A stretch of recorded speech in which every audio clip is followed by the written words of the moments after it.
Knowledge take একাডেমির পক্ষ থেকে স্বাগতম। মসফেট চেনার উপায়। মসফেটের মানে হলো metal oxide semiconductor field effect transistor. MOSFET হলো ট্রানজিস্টরের আপডেট সেমিকন্ডাক্টর কম্পোনেন্ট।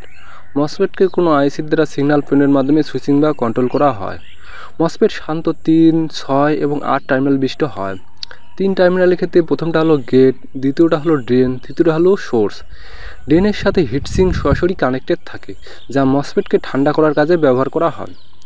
6 টার্মিনালের ক্ষেত্রে 1, 2, 5 ও 6 নং টার্মিনাল ড্রেন, তৃতীয় টার্মিনাল গেট ও চতুর্থ টার্মিনাল সোর্স টার্মিনাল হবে।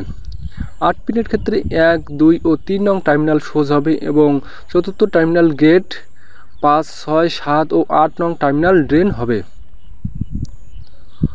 মসফেট চেক করার জন্য প্রথমে ডিসচার্জ করে নিতে হবে মসফেটকে। এরপর মাল্টিমিটার ডায়োড রেঞ্জে সেট করতে হবে। ডায়োড রেঞ্জে সেট করার সুবিধা হলো যে এতে ডায়োড রেঞ্জে কিছু ভোল্টেজ বের হয়।